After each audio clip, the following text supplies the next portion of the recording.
Listen, it's been a roller coaster, but I am here to let you know how I am doing. Today is literally 1 month since I had my total hysterectomy. I'm here to tell you guys about my journey because I told you guys I would keep you guys updated. We're going to talk about my self-care. We're going to talk about my mental health. So hi, if this is your first time seeing me, my name is Claudine. I'm also known as Glamrox, your beauty and style bestie for women over 40. And if you like anything that has to do with glam, glow up, beauty, healing, and everything that has to do with a woman over 40, this is your tribe. Like and subscribe and join the Glam Squad. And if you're a returning subscriber, hey girl, hey, and let's get into it. So first we're going to talk about my mental health. And with a woman that deals with anxiety and the D word, sometimes I can go down the rabbit hole. And some may not know. It's 2.5 years since my 18-year-old son was unalive, coupled with me just having this hysterectomy, Christmas just coming by, the New Year. My head is everywhere. So one of the things, my friend is a therapist, because of personal reasons, she's not my personal therapist. But however, I did get this journal from her. It's called Your Worth is Priceless by Camilla Cross. She is amazing. On my other channel where I have a podcast, I have interviewed her and she is everything. So she wrote me a little note and she told me that how much she loves me. And this journal is amazing, ladies. When I tell you it's amazing, and I have prompts to where I have to fill in some things, and it's been amazing. It's been amazing. I don't want to show you guys what I wrote it personally for myself, but I will link this if you need a journal for a woman. And I'm also going, I don't know who it is that suggested it, but thank you. She actually has a class coming up. I think it's going to be via Zoom. It's going to be online, that she accepts my insurance, which is Aetna, and I'm going to be joining. It's a support group that has to do with menopause. I'll link it up for y'all so y'all can see. But any self-help groups I am joining this year because I want to take care of my mental health and what my body is going through is, if you have not seen the last video, you should go see my last video. Or is it a short? But it's a video because it's the doctor on my second week post-op telling me, I was asking the questions, okay? Because hormone replacement therapy, I wanted to go natural. I didn't want to do anything or take anything for this estrogen. But when I tell you that menopause has been whooping my behind, now I'm severely constipated. I was already normally constipated, okay? I worked in GI for a long time in the medical field. So I already know what I have to do, right? And with the anesthesia and this surgery, baby, I have to drink Smooth Mood. I drink 2 of the tea bag. But baby, your behind gonna be burning, but it works. So I did ask him about the HRT, hormone replacement therapy. And I told him it's almost as if I'm pregnant. I feel like I'm pregnant. I just don't have the fluttering anymore and all of that because of the fibroids. I was on infusions because of my low iron. I was tired all the time and everything. Now, I do feel like myself. I can move around a lot more. I'm still wearing my band. I love how my stomach look. This is the first time in a long time that I still got a pudge now. Don't get me wrong, but baby, they like the pudge, okay? More cushion, all right? But we spoke about hormone replacement. He sent the patch. But baby, that's $45 with my Aetna insurance. I want to say that I'm always nauseous. And whenever I'm having a hot flash now, I feel like I want to throw up. Like, you know how saliva just gathers up in your mouth? You know how you feel like right before you regurgitate? That's how I feel now. And I'm like, this just started this week. But he did tell me that your hormones are everywhere. Your hormones are everywhere. You're going to feel like you want to be intimate, just in case kids are in the room. Then you're going to feel like you don't want to be intimate. Your hormones are everywhere. You're going to be sad, happy, mad. Like I told him, like I said, it almost as if you're pregnant. So my hormones are everywhere. And I am experiencing a lot of things in regards to the intimacy part.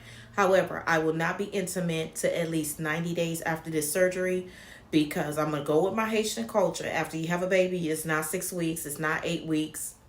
It's 90 days after. Now, my doctor did tell me 8 weeks, 6 to 8 weeks. So I go and see him on February 17th, which I'm going to ask him more questions for you ladies. And He has no problem answering the questions. So if you have any questions you would like to ask my gynecologist and the surgeon who did my total hysterectomy, put it down in the comments, because he has no problem. I just didn't want to show his face, even though he didn't mind. I just let you guys listen to his voice. If you need his information, he's in Hollywood, Florida. I will let you know the information. But I am healing well. I thought I messed up one of my stitches because I was, scrubbing the tub. When it comes to exercise, take everything slow, okay? So I'm not going to the gym or anything. I have lost 15 to 16 pounds. The other day when I went to see him, I was 174. So far I've lost 16 pounds since July, and I'm continuing to walk. I don't really have an appetite, which is pretty good, but I'm making sure that I do eat. I do incorporate my proteins. I do walk. I started off with half a mile.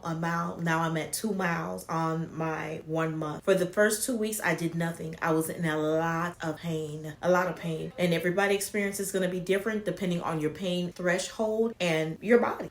So at the end of the day, I'm about to end this video. It's the best thing I ever done. It's the best thing I ever done for me. I went outside the other day. I experienced, I don't know. I just want to live. I just want to live. I just want to be happy. I want to travel. I want to immerse myself in everything beauty. I have clients who've already booked. Once I told them I'll be back doing makeup next month, my bookings are filling up and I feel like myself, but I have to remember, you still are healing on the inside, even though the glue and the stitches on the outside and the tube is out. You still have to take care of yourself. So all in all, I have to say the first 2 weeks were rough, but I will do it all over. I will do it all over again. And it just was not only that he was a great doctor. Secondly, I have family, my 2 sons that helped nurse me when I couldn't get out of bed. My family and friends who delivered food for me and the kids while they were here on winter break. It was just, I would do it all over again, because you know what? We deserve to take care of our health. We don't deserve to wait 10, 20 years. Oh, I can't take a day off to get my mammogram. I can't take a day off to go get an ultrasound. I can't do this. I feel this in my body because I have to work. Let me tell you, these corporations will replace you in a heartbeat. I noticed that with my mom. She passed away on a Tuesday, massive heart attack while cooking. Somebody was covering her shift at 2 o'clock at the hospital, but she didn't want to listen. But that's my personal reminder that mommy didn't listen. You need to live for your kid and your grandkids. So all in all, I'm feeling much better. I'm up in 2 miles and walking. I'm making sure that I incorporate that with my mental health, and that I would do it all over again if I had to. I would recommend this to any woman. Plus, in my family, ovarian cancer runs in my family.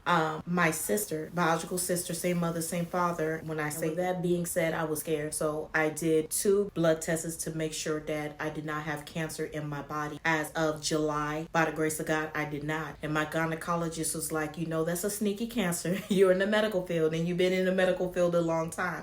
And I see patients that have it by the time they discover it, they have 3 months, 6 months, 9 months, a year to live. Even with chemo and radiation combined, I have not seen any of our patients that have survived. So for me, I wanted to take the tests and make sure that I did not have cancer in my body as of right now. And as of July, I did not. So I made the decision to go ahead. I don't want to wake up 6 months from now, a year from now, 2 years from now, and I have ovarian cancer. I actually work in the gynecology department, and I do deal with women who have ovarian cancer, and I do deal with women that have cervical cancer. Getting your pap smears is important. And I've met so many women, especially from the islands or older women, who have said they've never seen a gynecologist. They never seen a gynecologist. It's not until they're sick. They're third stage 3, 4. But I'll just let you know that I'm always in the background working hard for me. United Healthcare is garbage because they deny chemotherapy all the time. And I be like this, hello? Listen, I fight for our patients. You hear me? But anyway, all in all, I am feeling much better. I'm still wearing my band, still taking it slowly. I will do it all over again because not having the fibroids is amazing. I'm having a hot flash right now and I don't have my fan. But ladies, do what you have to do. Make sure that you see the doctor. If you have any questions for my gynecologist, I'll see him on February 17th. Leave the questions down in the bottom. Dr. Wise, oh my God, he's an amazing surgeon and he does not mind answering any of your questions because I asked them. So if you have any questions, put it down in the bottom. I will give you an update after that appointment. So ladies, thank you for taking this journey with me. There's more to come and we'll talk down in the comments. Bye, ladies.